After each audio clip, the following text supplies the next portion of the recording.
Hello, everyone. Welcome to another episode of No One's a Critic. I am one of your hosts, Kino, joined as always by Mac. How you doing this week, Mac? I'm doing well, Kino. As you can see, I have a standing desk now. It's Yeah, very the, lovely. the angle looks different in your room. Yeah, and now you have like this very aesthetic black. Nice. It's like a cheap rug I found on Amazon, which I was like, oh, that'd be a good idea because I have a bunch of like soundproofing things around. But I was like, hey, this would be a good idea with the rug, and it doesn't do Yeah. shit.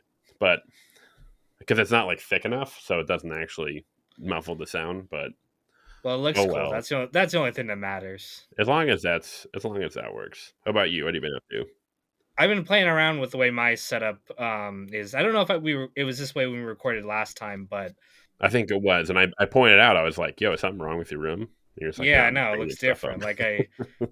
I'm trying to change it up and just try to get a good angle of recording myself and stuff like that. But one day at a time. Yeah, this is. We'll see how this goes. Yeah, I mean, like, I guess even if it's like 10 minutes a day, it's something. But I should stand up more. I shouldn't be on my ass all day.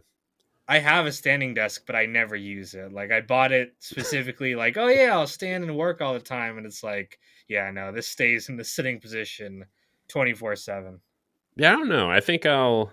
We'll see how it goes. We'll see how I definitely think I need to wear shoes while I'm doing it because then I'm just standing my feet like I'm like ugh.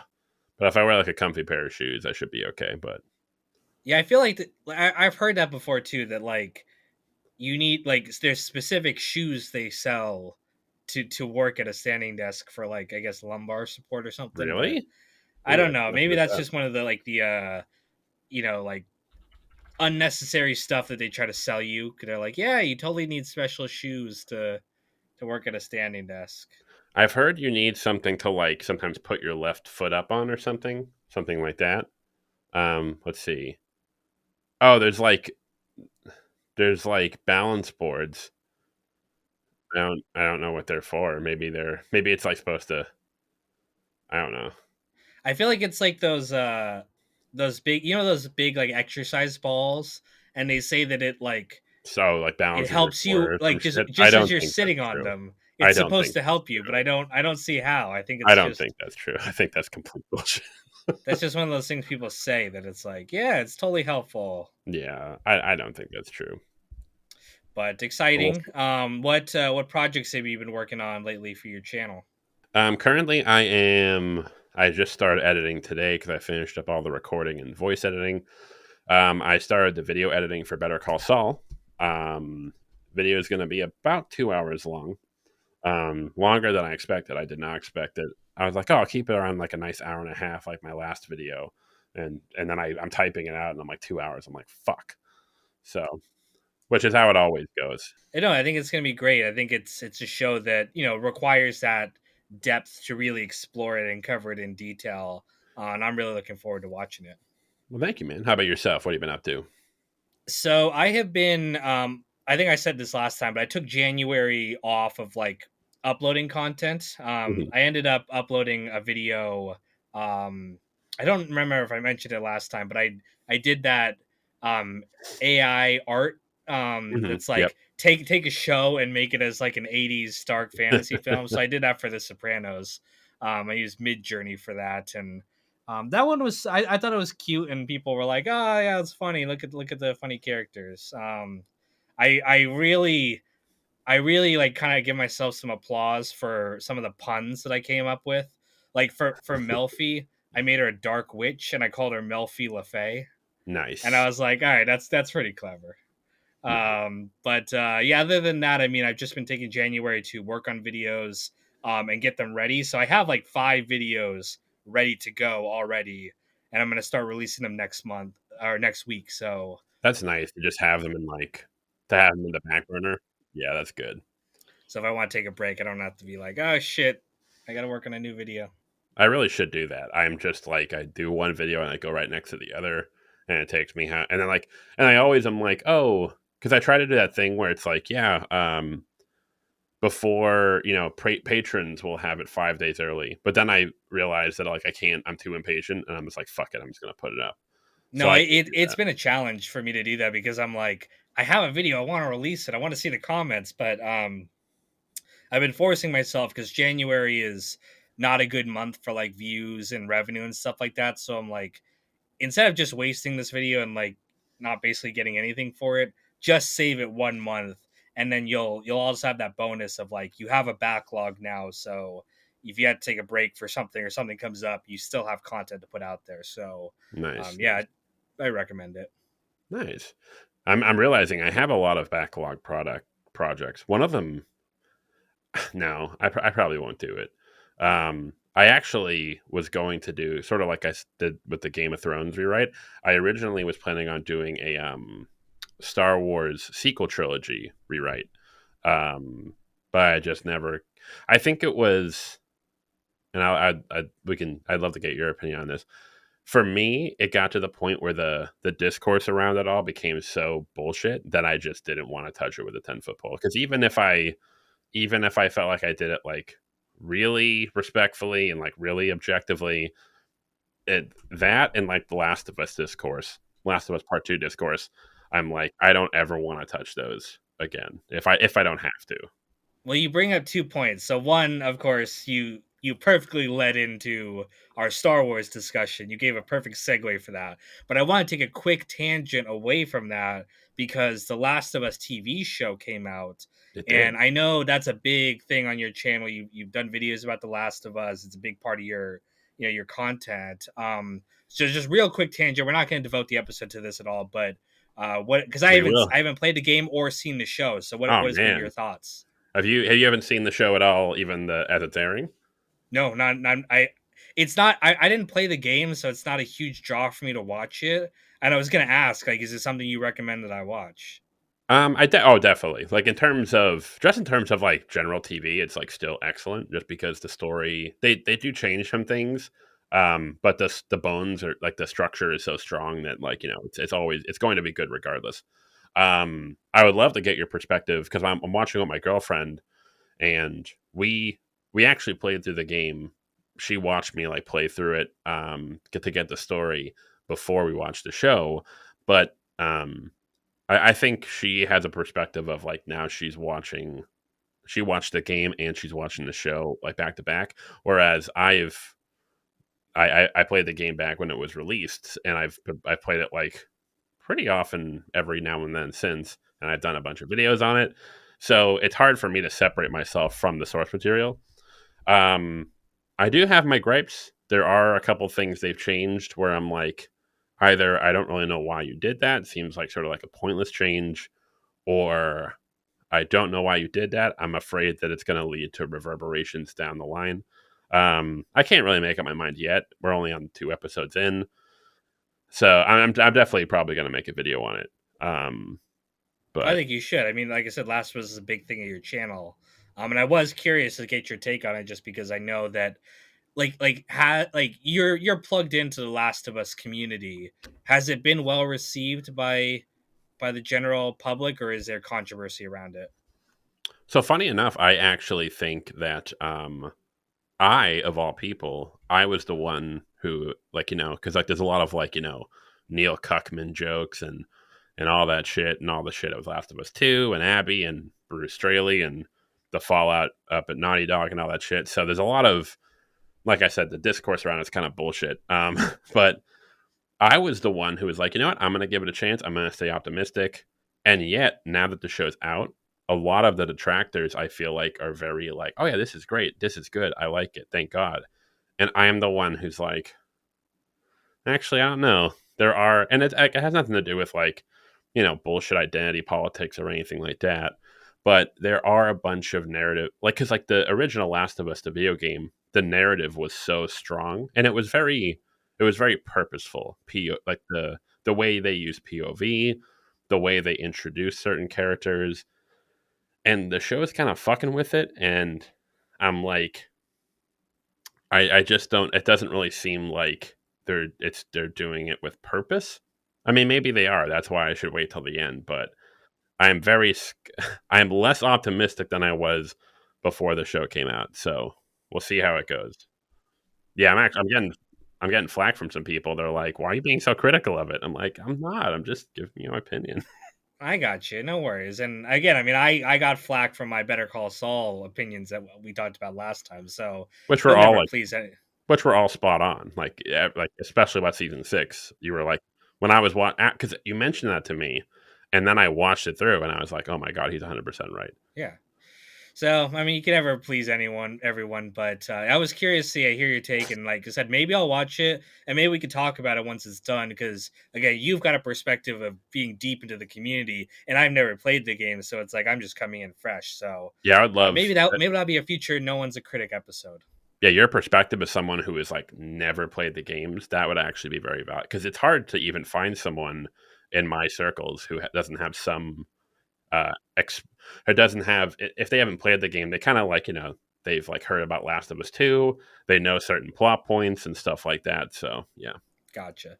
Well, that meant you'll stay tuned for that episode coming soon. But for now, going back to our original tangent, is Star Wars. So um, let's start at the beginning here. What because it's such a huge behemoth of a topic, right? I mean, there's the old movies, there's the new movies, there's the newer movies, there's the show, there's the cartoon, there's the video games. It's this giant multi-billion they dollar have the franchise at extended this point. they have the extended universe with all the Yeah, novels the books. I used to read some of the books too, but and like what's canon, what is canon. Like, oh my god.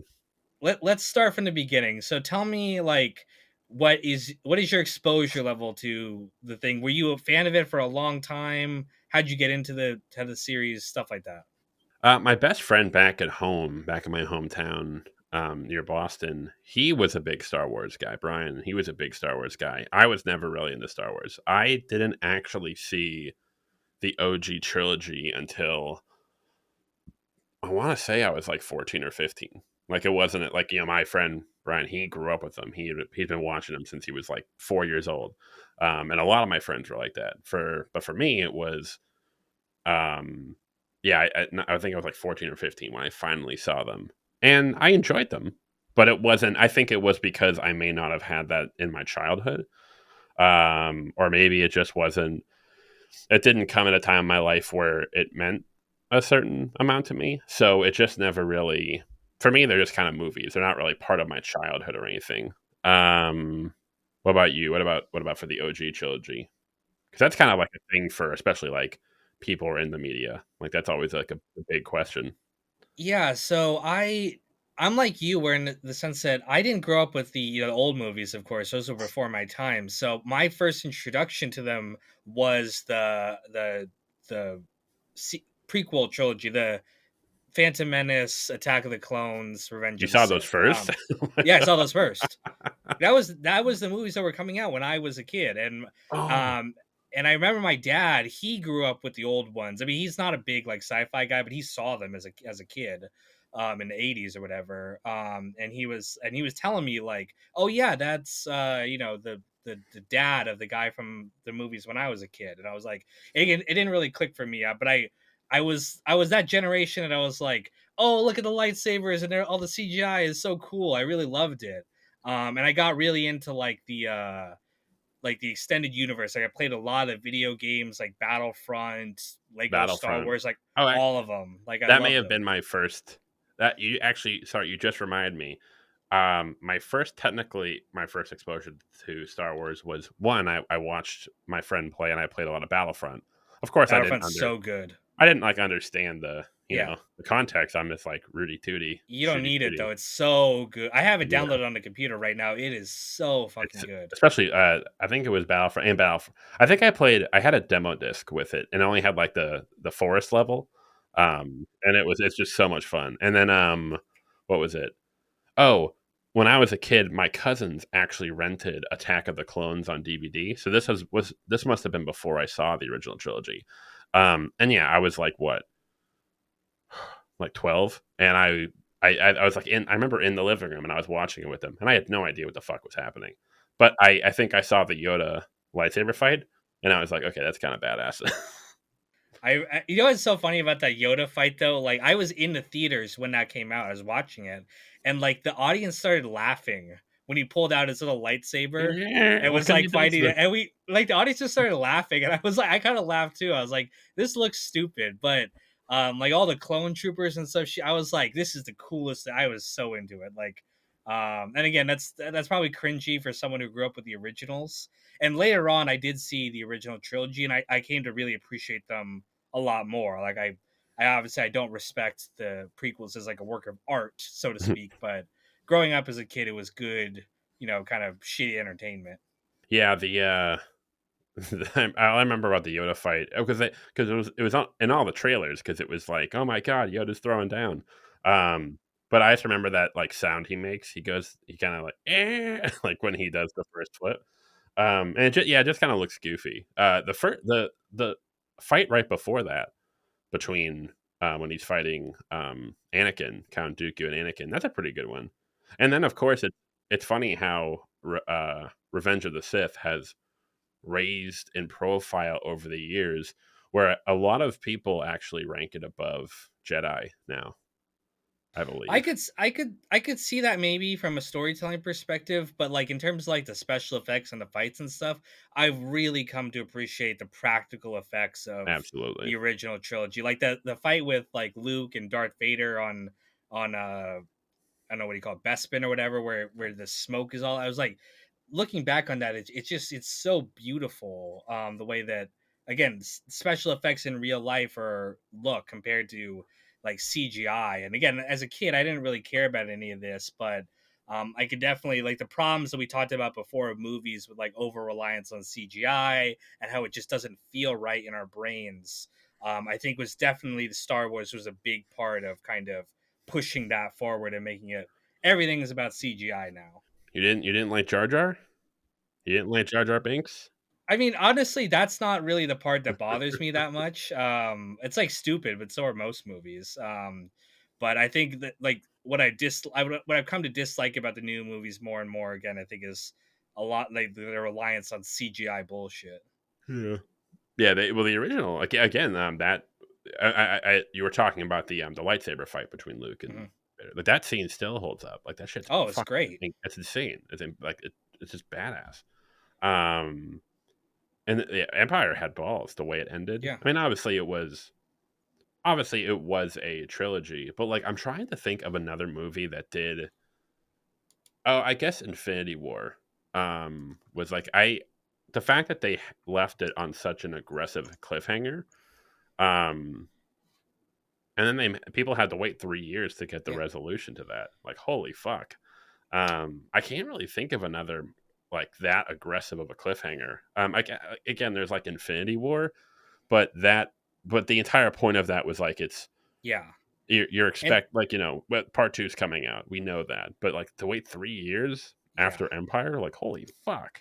And the thing about Empire Strikes Back is that wasn't written by George Lucas. It was or directed by him. It was directed by Irvin Kershner, with a Kirshner, screenplay by Leia Lawrence Brackett and Kasdan, Lawrence Kasdan. Yeah, Lawrence with a Kasdan. story by George Lucas. But you can tell, I think, that the best movie in that trilogy was the one that he didn't write specifically himself. I think George Yeah, his Lucas obviously deserves a lot of credit for coming up with the universe and the characters and stuff like that. But in terms of direct storytelling, I don't think that's ever been his strong suit, which you can tell from the prequels. It's like they're not really good stories. They're fun, but his not dialogue that was great. never Dialogue's awful. The never the character beats everything like that. But so when we kind of moving forward past the George Lucas era, were you keeping up with like the new trilogy of movies that came out and the new stuff that's come out since then? I think I saw Force Awakens in theaters. Oh wait, hang on. Did Rogue One come out before Force Awakens? No. Which one was Rogue Force Awakens? I can't even One remember the titles of the movies. Force Awakens was the first of the trilogy. So Rogue One came out in 2016. It was the Force Awakens, then Last Jedi, then Rise of Skywalker. I don't know where the Rogue One slipped into It there. I think it's probably between the first two or second it two. yeah, first two.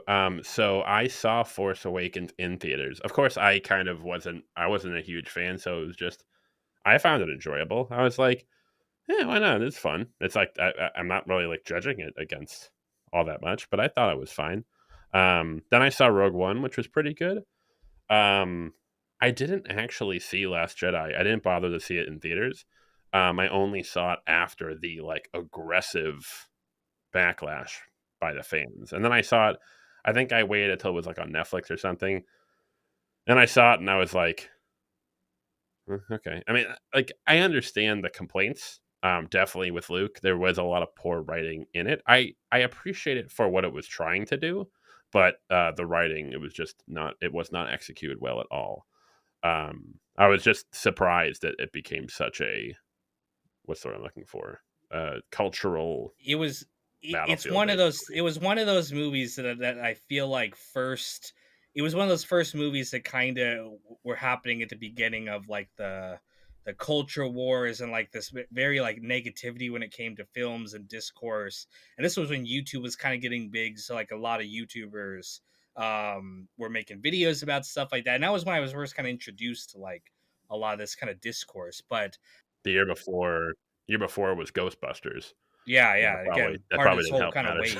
wave. Yeah, and so I saw Force Awakens, like you said, I thought it was all right, but I really wasn't impressed by it. It felt like they were rehashing the same story they already did, and I really wasn't interested in watching any more after that. So I didn't watch Rise of Skywalker or Last Jedi.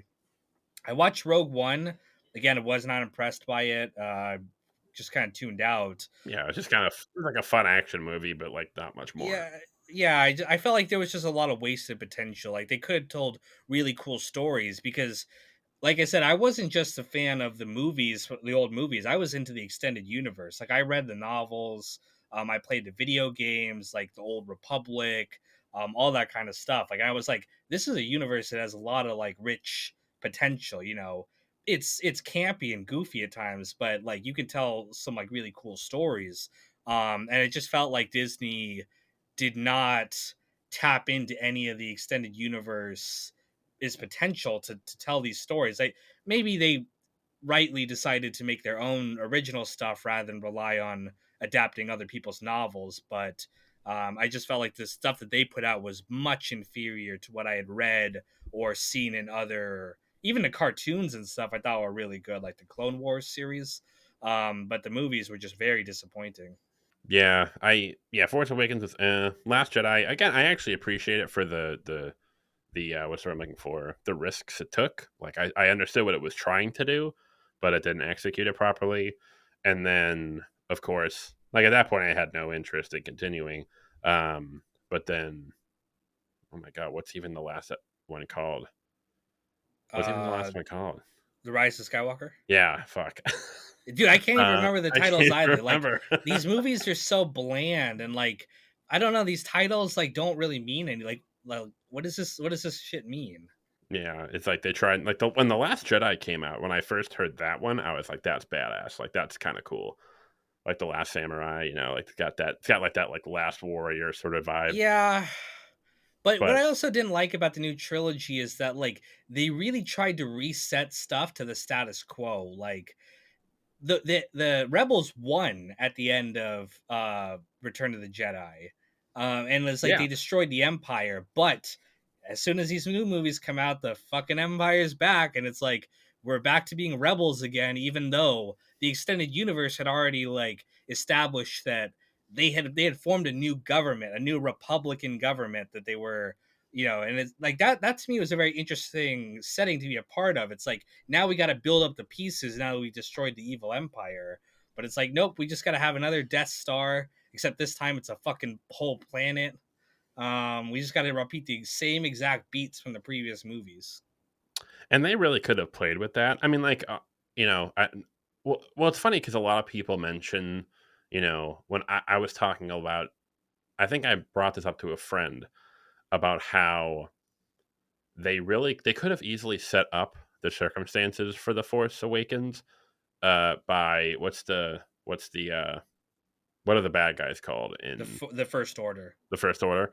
They really could have set that up easily by it's like okay, at the end of Return of the Jedi, it's happy they defeated, the Empire, but they could have easily, I mean, like it may have been a bit like contrivance, but like well there was a power vacuum.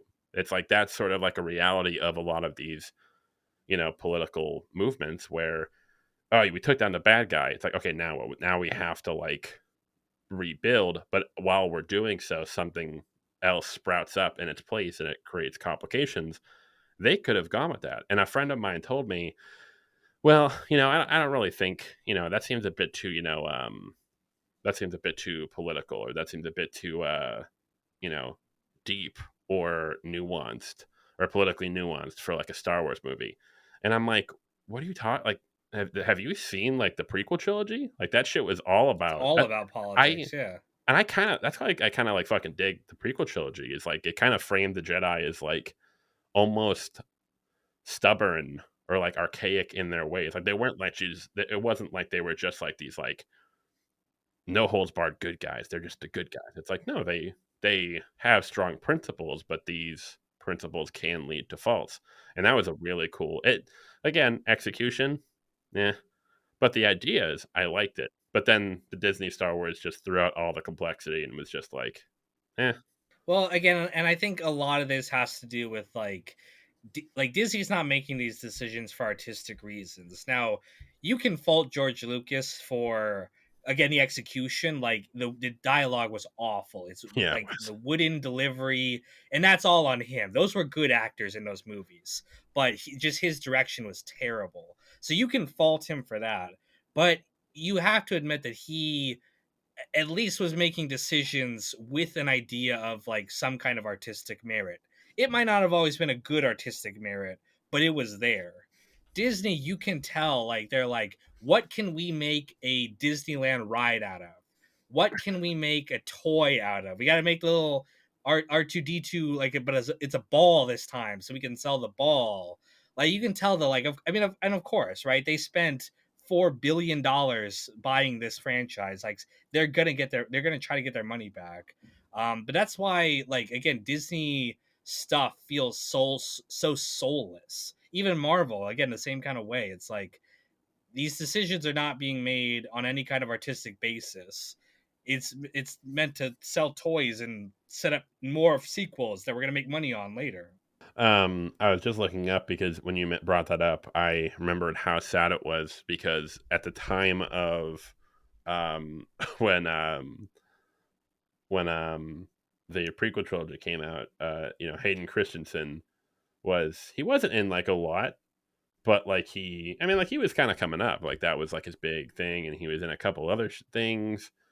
He was in that. Remember that movie Jumper? Yeah, I saw that. He can teleport or some shit. I don't remember Yeah, yeah. what the powers were so like unspecific. He can jump, but he can't like what do you mean? Anyways, and yeah, after that he just kind of You know, the only reason I yeah, watched that see you movie was in because Eminem was supposed to be the guy in that one. in He was going to Jumper. star in it. Yeah, What the he fuck? Woo! that came out sometime after 8 Mile, and he was like kind of doing uh, a movie career. The movie Southpaw too, the Jake Gyllenhaal boxing movie, that was written for Eminem, but What he the ended up fuck? dropping out. A movie also of all movies that I think Eminem was supposed to star in. Do you remember Elysium with Matt Damon? Oh, the sci-fi one, right? Yeah, it was like some weird sci-fi. I don't even remember like what it was. Yeah, yeah, It yeah. was I it know was what you're right talking off the about. Yeah. heel. It was off the heels of like District 9. I Yeah, think the yeah, same yes. director. I know exactly what you're talking about. Yeah, and it was like I remember reading that. I was like, yeah, it was originally slated for Eminem, and I'm like, what the Yeah, he was exploring a little bit of a movie career after 8 Mile because he was really good in that.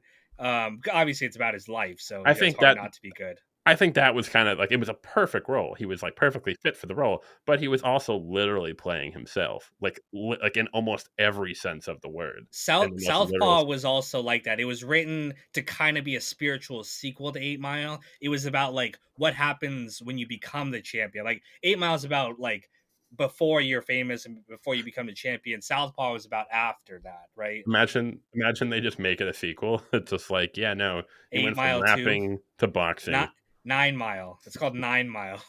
It would have been the most fucking confusing ass shit I've ever seen. No, but yeah, no, Hayden Christensen was a good actor. And again, all those people, right, were great. Ewan McGregor's a fantastic actor, and they did a new show with him. And again, this is the kind of like Disney thing that a lot of people are finding like, criticisms with about a lot of these shows that they've been putting out after. I've not watched it personally, so again, I shouldn't like talk shit, but they've been getting a lot of criticism for it, like the writing and stuff like that.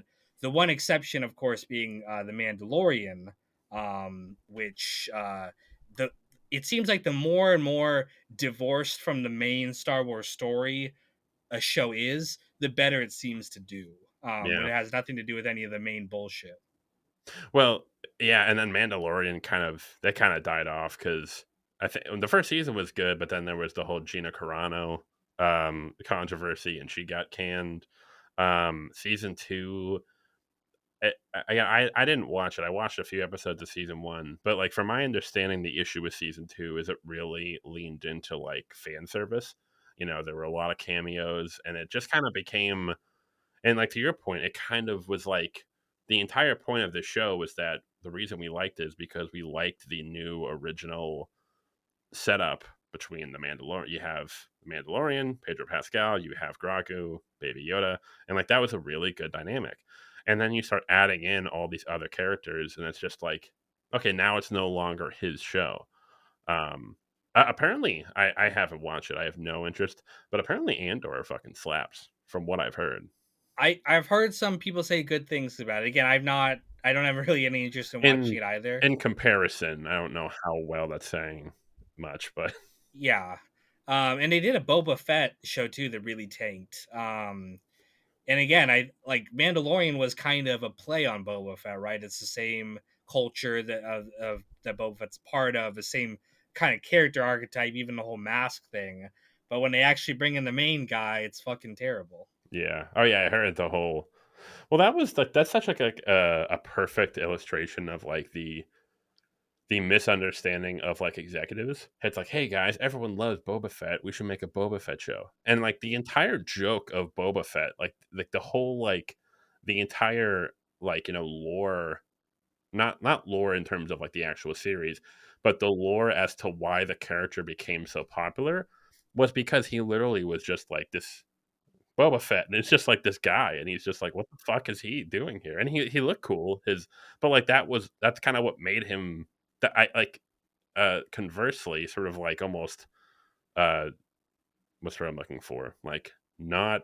It doesn't really make sense. It makes sense because it doesn't make sense. He was Boba Fett so syndrome, yeah, he was so popular just because he wasn't. because he He didn't just say anything, he didn't yeah, talk. he So had no story. you could project whatever characteristic you wanted onto him, right? It's the same thing with like why Halo, right? The Master Chief is so popular because he does talk, but like he's a blank slate that you can basically put your own self onto. Like And yeah, Gordon I Freeman. I feel like the extended universe like bent over backwards to kind of make Boba Fett a badass because everyone really liked him, and so they have all these stories about how cool he fucking is and everything like that. But again, I don't think any of that extended universe material translated into any of the movies or anything we saw. And I think it's because Disney, they want to develop their own IP. They want to, they want it to be really Disney esque. But it's a shame because again, there's a lot of great supplemental material out there that that they could be really used. Like I always thought a sequel to the Han Solo movie would have been cool with him as like the villain, because there's a whole backstory of like Han and Boba being enemies, That'd be based.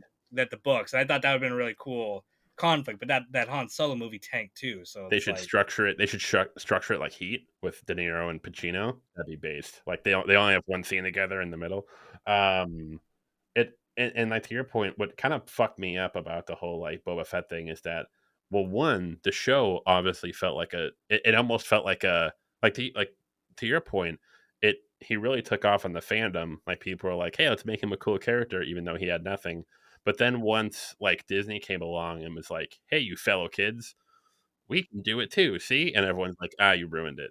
And then of course there was Captain Phasma in the sequel trilogy, who was like supposed to be kind of like the Boba Fett character. exactly And the it's just armor and like, everything. Yeah, and she was boring. And it's like, and also Captain Phasma, that sounds like something like a 4-year-old kid.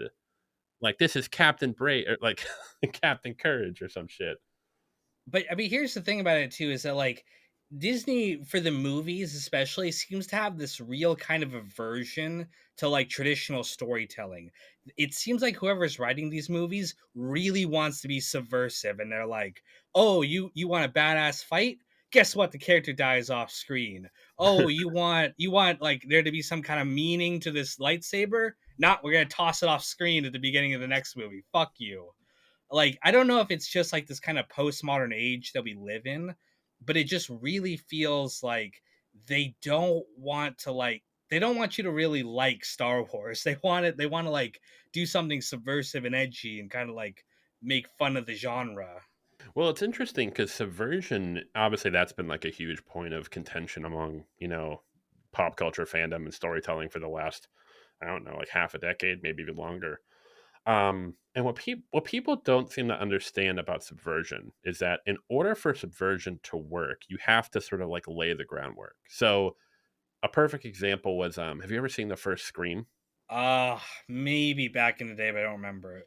Okay, so the first Scream that came out in '96, it was supposed to be sort of it was still a horror movie. It was like a teen horror movie, but it was very self, like it's very self referential. It was like the characters all mentioned like Halloween and like Friday the 13th. And what the reason the movie works so well is because while it simultaneously does that, it has the spine of a very conventional horror film. Like everything plays out almost as if like any other horror film would. There's nothing like they're not trying to subvert your expectations every 5 seconds. And yet at the very end, because they set everything up as if it was like the standard horror movie, the ending twist actually comes as that much more of a surprise because you were when you were watching it, you're kind of like, oh, okay, it's going to be this kind of movie. I know where this is going. It's almost too predictable. But then the writers use that to subvert your expectations. I won't spoil it for you, but The Last of Us actually does something very similar. The story of The Last of Us is almost it's almost like comically simple. Like it's almost comically cliche in some ways. Like do you know the actual plot like of I've watched like your videos, I've seen other people's videos, so I know the general plot of Last of Us. yeah, so basically it's man who lost his daughter, girl who's immune, he has to get her across country, he falls in love with her along the way. Like that's like such a basics. It's almost like that like that's it. Like is there more? Is that it? But the reason it works so well is because not only does it like rely on that very, very basic, almost instinctually, like that. It's again, there are so many movies that are like, oh, well, this is a simple movie. Oh, we were talking about it with like Titanic. There are a lot of movies that have very simple plots and ideas and premises, but they work. Like if it's not broken, don't if it's not broken, don't try to fix it. But with The Last of Us, it's so standard. It's so predictable in many ways. But along the way, it'll subvert your expectations a little bit, and then a little bit, and then, oh, a little bit here. And then the ending is very subversive. But it's not subversive because it betrays the story. It's subversive because the story leading up to then was so seemingly predictable or conventional, the audience thinks it's going to go one way and then it goes another, and you're like, oh, I didn't expect that. But when you look back, you're like, oh, of course, this is the only way the story could have ended. That's how you do subversion. Whereas with like Star Wars, like you mentioned Last Jedi, it's like they're just trying to like they're a little it's only like the writers like trying to be like, haha, gotcha, haha, like every 30 seconds, and you're like, stop, holy fuck. I I feel like subversion and like this kind of edgy postmodern writing has become almost like a crutch for people. That's Absolutely. like you're not like it's like, well, if it sucks, like you know, we're It was making fun of the it was fact that supposed it to suck. sucks. Yeah, we're making fun of the fact that this genre exists and storytelling exists, and it's like, who cares? Everyone's gonna die anyway, and it's like, shut the fuck up. Like again, like another great example is like this new Velma show that's comes out, which I have not seen because again, you were talking about before about there's shows that just like the community around it and like the discourse is already so negative that it's just like, um I don't even want to like be I don't even want to see it. Well, what's from what I've heard of the Velma show, this is what's so the problem is like Mindy Kaling, who's the creator, she's actually been sort of like, she's kind of like what we call sort of like one of those like first generation wokies, where it's like I don't know if I'm putting it right, but like Mindy Kaling's the sort of person who like 10 years ago she would have been progressive, but now she's kind of getting older and she's kind of like entering her boomer phase. So she believes in like, oh, I believe in social justice, I believe in all these things, but also she has like this almost like vindictive like, fuck these young kids, like you kids don't know what it was like. It's like it reminds me of all those women who were so pissed at younger generations of women when they didn't want to vote for Hillary Clinton, because all the younger women are like, look, I understand that she's a woman, but like I've lived in a world where we have female senators, we have female businesswomen. So the fact that she's just so the fact that she's a woman, I'm not going to vote for her just because she's a woman. But then you had all these like hardcore like boomer feminists who were like, you don't understand what it was like. Like this is, and it's like it's that sort of tension. Apparently, the show is actually like a lot of people are calling it woke, but actually apparently it's really weird. Like she actually shits on a lot of like current day like politics.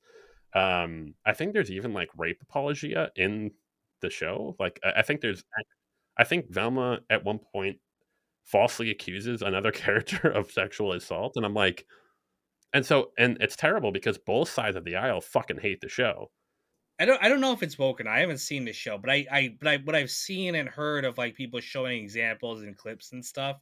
It's like, again, I think it's just like it's trying to be subversive. It's trying to be like, everything's shit and like everything sucks, and I think that's just lazy writing. It's like a crutch.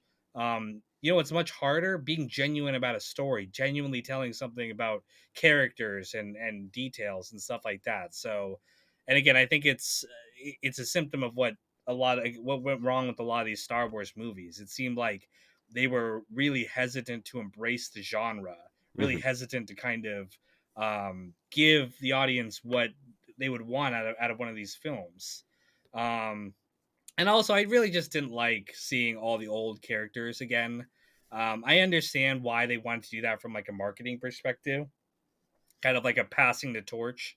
A lot of reboot movies do that nowadays, like Ghostbusters. They have one of the old cast members being like, "Here you go, girls. It's your turn now to be the Ghostbusters." And it's like, I just hate seeing these old actors kind of lumbering around with their canes, being like, "You remember when Han Solo was cool and sexy?"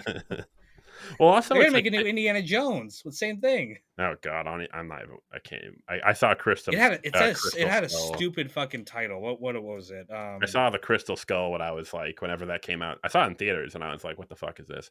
That was Shia sad, but Shia oh, LaBeouf. the it's called the Dial of Destiny. That sounds stupid. And The like, what the fuck dial is it? Is it a fucking clock? or like a phone. Like it's like Yeah. it's actually a rotary phone that Indy's been looking for. I'm like, That's just how just that's how old he is. A rotary phone. You yeah, don't see one just of these leave kids. Harrison Ford alone. Like, stop Well, making him do these fucking movies. Well, it's also like it's to the point where it's like pick a lane. Like, do you want it to be subversive and new and like not adherent to any of the old stuff, or do you just want it to be one big callback or one big what's it called, fan service?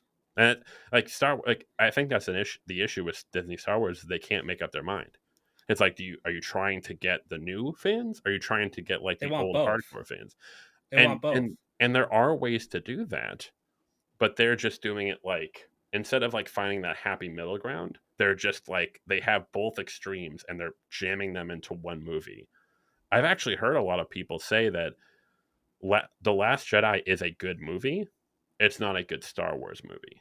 I don't agree Mm. with that. I don't think it's a very well written movie, but a lot of people have said that's like I actually appreciated The Last Jedi for what it was trying to do, but it kind of it because I mean, say what you will about Force Awakens, it did I feel like have it kind of had that Star Wars vibe in some Hmm. ways. I mean, obviously it was sort of carbon copy from New Hope, Yeah. But I mean, regardless, it did have that like sort of, it had that optimism. It had that Yeah. almost like campiness. But then Last Jedi, it tried to go so far in the other direction and make this totally new thing. Which I mean, I'm like, again, I kind of appreciate it, but the final product just it doesn't work. Yeah. And I think maybe some of this is like each of these movies is directed by different people, right? Like J.J. Abrams did the first one. Um, Ryan who did Johnson the did Last Jedi? the Last Ryan Jedi. Johnson. Who did Rise of Skywalker? J.J. Abrams again. So it's like Yeah.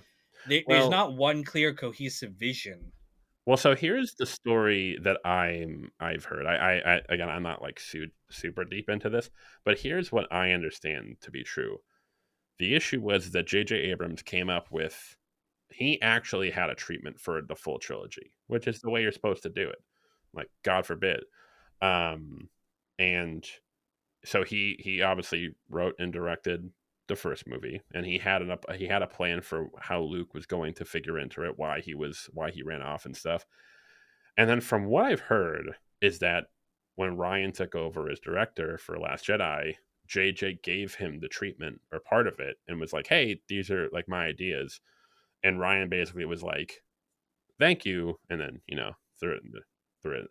And I don't really know how much I believe exactly, because that seems because like Ryan Johnson has made some good stuff. We just watched 3 episodes because it was so good of Poker Face, his new like murder mystery show. It's very very good, a lot of fun. Um, so I don't know how much was like the if there were other people involved, if there were like Kathleen Kennedy or whoever else is in the the big wigs. I don't know if they had pull. I don't know. But after the big fallout of Last of Us, I'm sorry, in the Last of Us, Last Jedi, I believe Colin Trevorrow, whatever his name is, he did Jurassic World or one of them. He was set to direct it, but and I think even no, D&D. That was a separate Star Wars trilogy. Yeah, Colin Trevorrow was going to direct it, and then I don't know if it was because something fell through or he didn't want to be associated with it or didn't know where to go.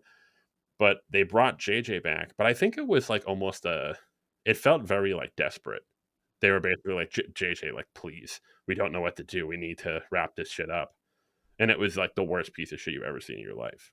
I don't. Yeah. Why did J.J. Abrams pull out, or like why did he not do the other ones? I think originally they weren't. He had an idea for a trilogy, but then they were like, we're not going to go in that direction.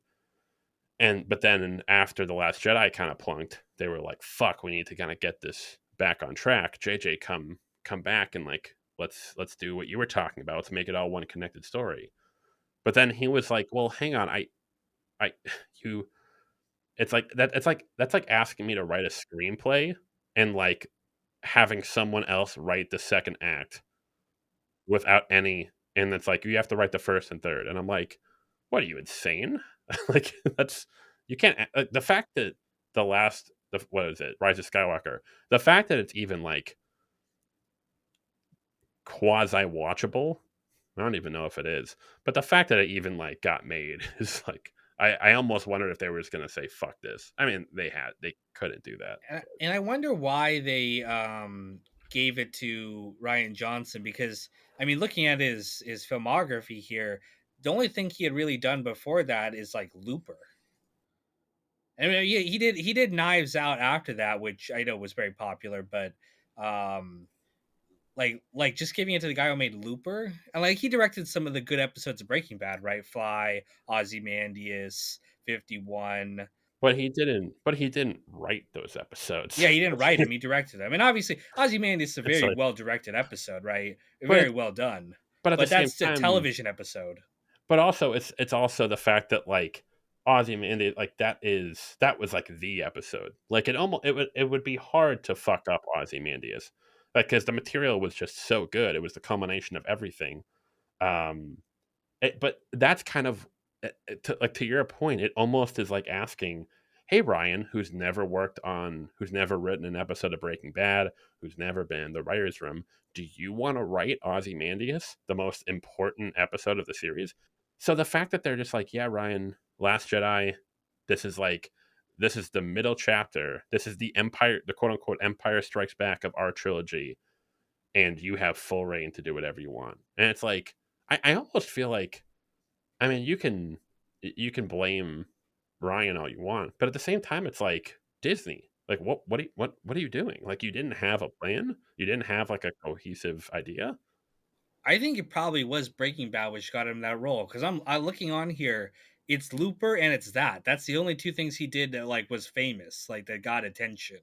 So maybe it was Ozymandias. They're like, oh wow, this guy did a really fucking great job with Ozymandias, which he did. But but then But it's yeah, it even seems if weird to give him a full movie off and of that. even if that's the case, Last Jedi was directed well in general. I thought like I mean, I'm sure I could nitpick, but why'd you let him write it? Looper wasn't even that. He wrote Looper too, but that I mean, Looper was decent, but it wasn't that great. And Looper, I would argue, Looper was actually an incredibly well made movie. It was the cinematography, everything in terms of that was excellent. The writing was actually not very good. It was actually very Yeah, that's what I was sloppy. gonna say. I thought the visuals and stuff were cool, but the plot was kind of stupid. It had a lot of really good, cool ideas. It had a lot of cool concepts, very similar to Last Jedi, but the actual execution of bringing them all together, Looper with they had the time travel, and then there's one kid who has TK, and it's like what? Wait, hang on, there's telekinesis also in. Well, I don't know. It's so the premise was so stupid to me. It's like, hey guys, in the future, it's the police are so fucking good that the only way we can get away with crime is we send people back to the past to be executed. It and it didn't. And it doesn't really make any sense because it's like, and it's almost like making their job easier because We have then. time travel, and we're gonna use it to send people back so we can like do a mob hit on them. And also, it's also established. I'm going off on a tangent because I have a lot of problems with Looper, but it's also established in the movie that one of the gangsters, Jeff Daniels' character, was sent back to like manage the Loopers.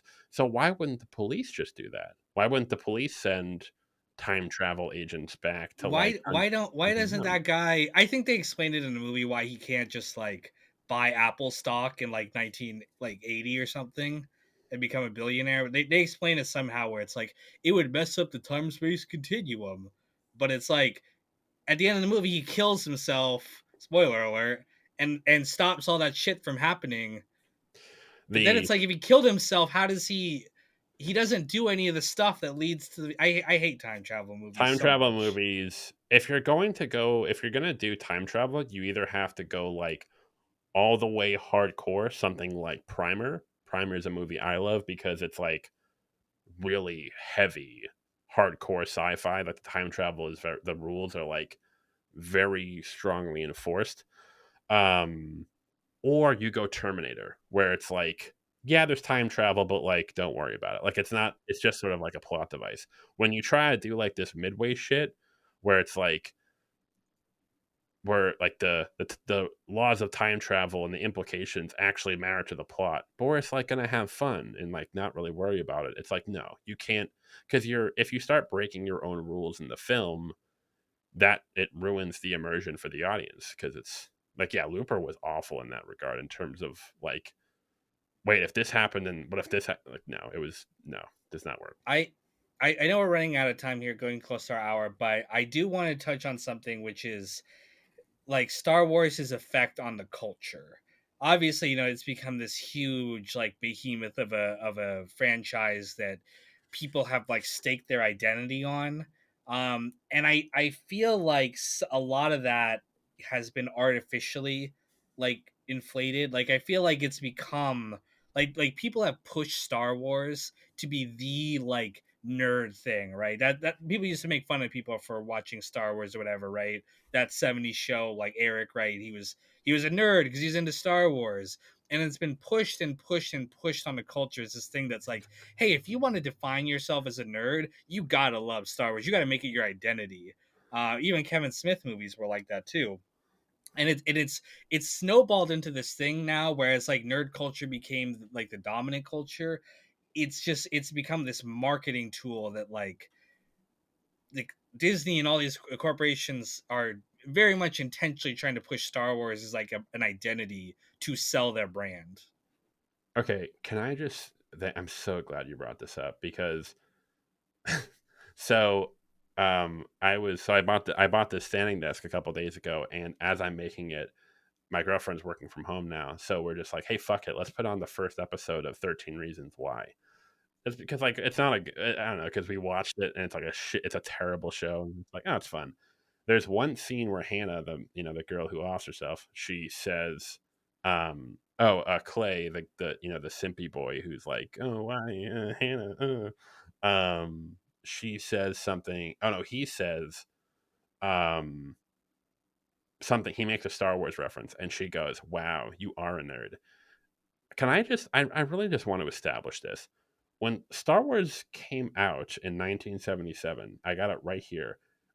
It wasn't like this like neat. It was a blockbuster hit. It was what did it say? It was the it was the highest grossing film of all time at the time.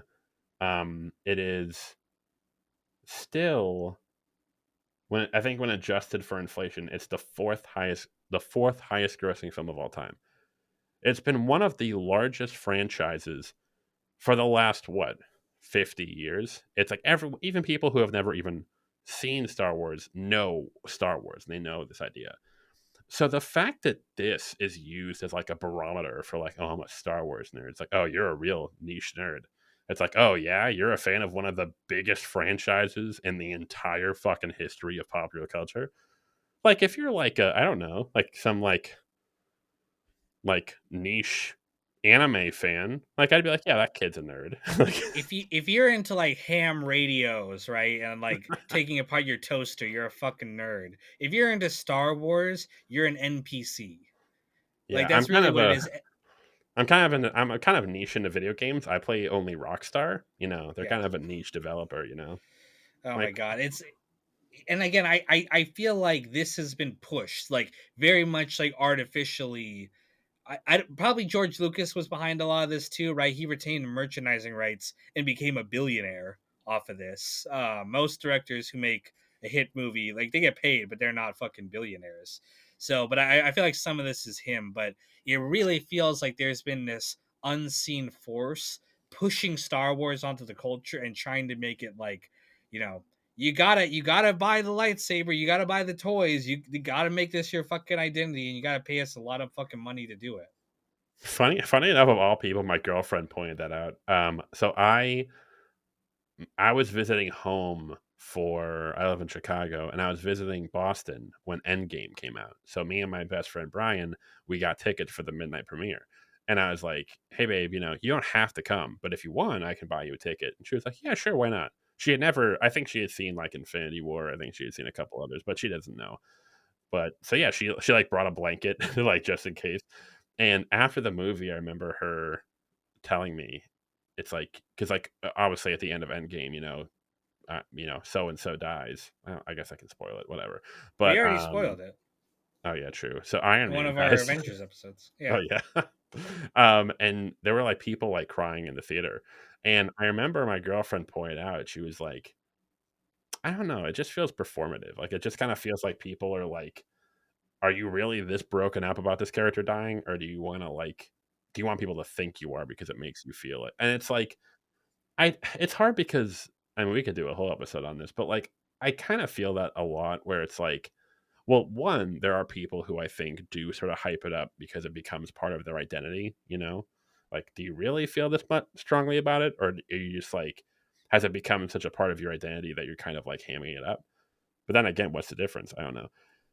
But also, and this is what bugs me this much about Star Wars and like other things like Ghostbusters and whatever. Every time something happens where it's like the culture war thing, all of a sudden, a perfect example, like Ghostbusters was a very popular movie. Everyone loves Ghostbusters. It seemed like, I don't know, when Ghostbusters 2016 came around, it seemed like there were a lot more people who was like, oh, this movie was instrumental to my childhood. And I was like, Really? Was it? Like, I mean, like, it was a fun movie, but, like, is this, like, really just breaking your heart? Like, as us seeing this classic, it's like, is it, are you kind of, again, if you're upset with the whole culture war bullshit, like, the whole studio shit, that's fine. But it does kind of feel performative where you're like, like, this was such instrumental to my childhood. I'm sure it was the case in some cases, but it did feel very like we're saying the same thing with Scooby Doo, where everyone's like, they're ruining my childhood with this film show, and it's like, what? Like what? I don't know. Like I've personally never felt even like The Last of Us. I've even like Last of Us 2. I had my critiques of it, but there were people who were like, this is like the fucking Holocaust for video games, and I'm like, chill the fuck out, man. Holy fuck. Yeah. I mean, we could do a video or a podcast episode talking about like identity and like how people attach themselves to like brands and like franchises and stuff to kind of, again, to curate a sense of self, right? It's a way to define yourself and feel included within a group. We humans do that naturally. That's just what we're kind of evolved to do. And obviously I'm guilty of that fucking too, right? I have a Tony Soprano Funko Pop right behind me here. So I obviously am a part of some of that as well. But again, I feel like But people take it way too far, and again it feels very much forced in the case of Star Wars versus natural, where like there's some things you define yourself by, sure, whatever, right? It's lame, but who cares? This yeah. one feels like Disney is pushing you to do it, so you'll buy stuff for them and make them even more money. And then there's the other side where it's like they're almost, it's I almost, and I've always felt this way about a lot of like these like reactionary, YouTube. Like I make a lot of like videos on, like negative reviews of stuff. But sometimes I'll find other YouTubers where it's like I almost feel like you're kind of like you're making yourself want to dislike this because it's part of your brand, because it goes along with the whole, because if you say you like X product, that you have to have a consensus among your friends in the community, because if you say this and other people don't agree with you, you're the outcast. I think that's such bullshit. And to your point about Sopranos, perfect example. You and I, we love Sopranos. It's like a huge part of like our media, our channels, et cetera, et cetera. When Many Saints of Newark came out, we didn't like it. It wasn't very good. It didn't ruin our fucking lives. Like there are so many people where I'm like, oh, that's like this ruined my entire. It's like, really? It didn't even ruin my day. I watched a movie. I was like, oh, that was kind of lame, and I went out with my life. It's and like these aren't even like, if you're like 15, whatever. If you're like 25, like get a grip. Like, and I hate to say that because I'm like, if you're passionate about something, that's fine. Like that's good. But if you're allowing this thing to, especially if it like something doesn't turn out well, like Ghostbusters or Star Wars, that it just like starts to have a like severe negative impact on your like mental well being. Maybe like Last of Us 2 wasn't a fan. Next day, I was fine. Like it didn't ruin my life. I mean, I feel like even if something comes out that's not good, it doesn't have to ruin your enjoyment of the old stuff, right? Yeah. I didn't like the Many Saints that much. I don't think it's as bad as a lot of people say it is, but like it's not as good as the main Sopranos show. But I still can go back and watch. And I still do, obviously, still watch Sopranos and make content about it because I love the show so much, and it's become a big part of my like channel identity and stuff like that. But a lot of the stuff I do, like buying the Funko Pop and stuff, I'm doing it like a little bit ironically. Like I'm doing it like, hey, isn't this kind of stupid what I'm doing here? Like I posted a short with the Funko Pop and I turned the camera around and my face is a soy jack. And it's like, look, I'm making fun of myself by doing this. But I feel like a lot of people, they do take it really seriously, and it becomes a really genuine part of who they are, and that's not necessarily a bad thing, right? You do have to define yourself by something, but I feel like everything, you should take everything with moderation, right? Don't let it become so much of a part of yourself that you're losing control. It's affecting your life negatively. There's a lot of other stuff out there to be interested in, to follow, to make a hobby, whatever. Don't get so invested in one thing that it ruins your life. And I've been at that point with certain things in my life where I was like, this is everything that, about who I am. And when that thing got taken away from me or something happened, I had a real like crisis of sense of self. So, just take everything with moderation. And it's also more of a thing where it's like I think because like sometimes I feel like I'm almost being like too much of a boomer myself. It's like these damn kids and their media, but it's more about like there's nothing wrong with like enjoying media. There's nothing wrong with being passionate about it. I think this is the best way to put it. And this is like what really bugs me about the whole like YouTube like critique space. That's why I try to stay out of like I don't really, aside from you of course, aside from some other people, I don't want to like be like in a club of reviewers or anything like that, because it does feel like there's a lot of groupthink in the sense of, hey, this new thing, I'm almost inclined to have a certain opinion about it, because like again, like the Disney Star Wars, there's almost, I feel there, well actually there are two sides to it. There are the people who were like, no guys, we have to defend it. No, even if it's fucking shit, we have to defend it because we have to this is our thing, this is our passion. But then there's the other side where it's like and this is how I felt when The Last of Us, the TV show, was coming out. There's like this very extreme pessimism, or almost like, it's almost like I almost feel like you want this to be bad, so then you can like get with your friends and be like, hey, didn't that suck? And it's like, I don't know, man. I think that's kind of weird.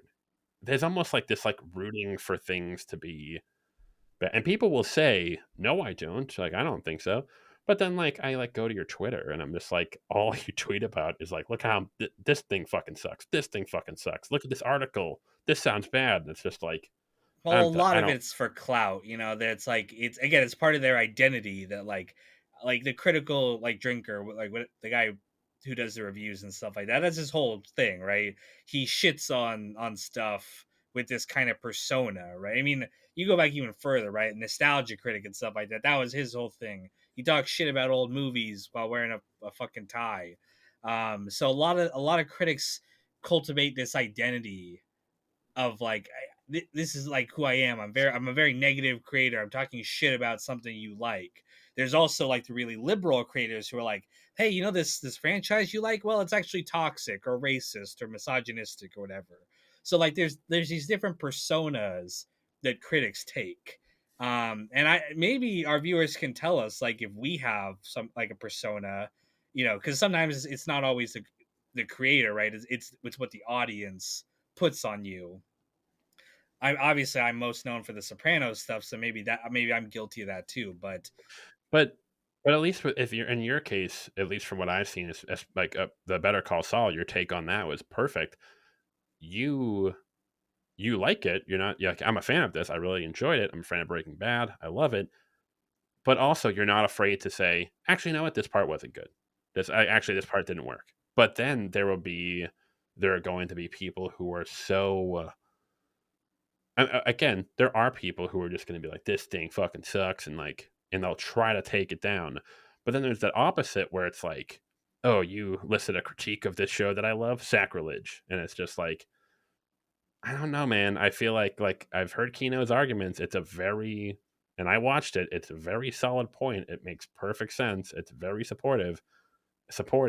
And then someone's like, "No, you're wrong because Better Call Saul is perfect." And it's like, I felt that way about the Many Saints of Newark, where it was like when I first watched it, I really wanted to like it, and I felt guilty when I made my review, basically being like hey guys, I didn't really like this movie because I did feel like I owed something to David Chase, right? Because not only do I love the fucking Sopranos, my channel like wouldn't exist without it. So I was like, it hurt me to say something negative about that, but I did have to kind of push myself to be like, just get honest, like just be honest with how you feel. And and obviously that's David Chase doesn't fucking care.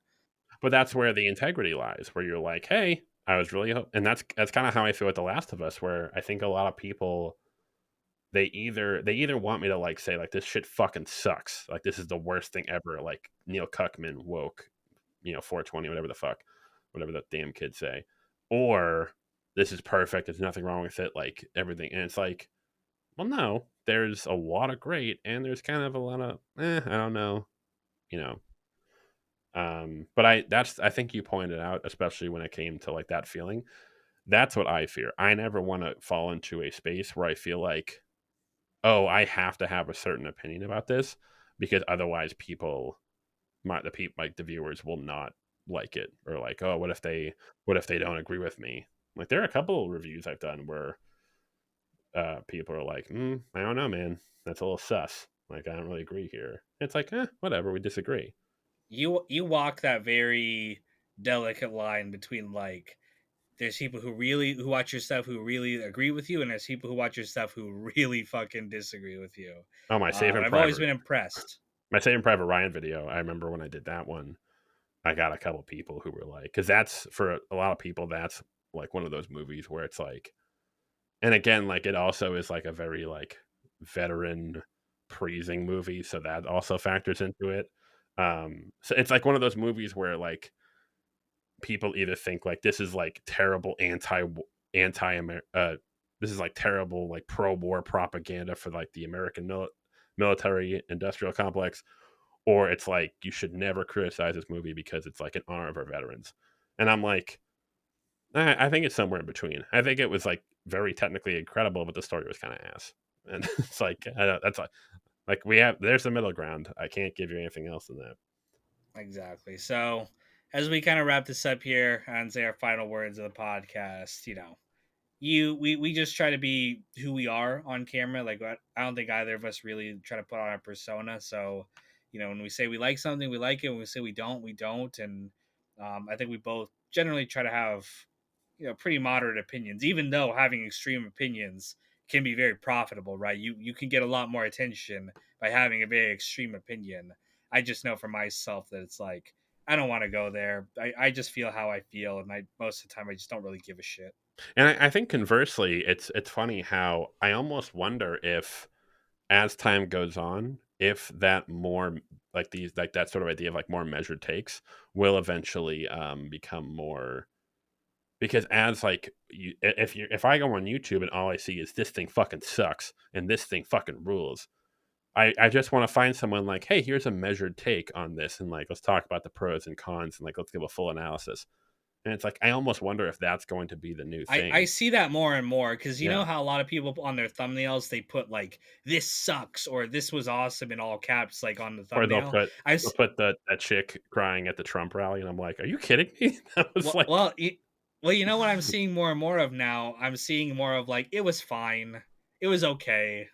Like that's become like a new thing to differentiate yourself as the moderate take. But yeah. anyway, we're past our hour here. Thank you guys for watching, and stay tuned for the next episode of No One's a Critic coming soon.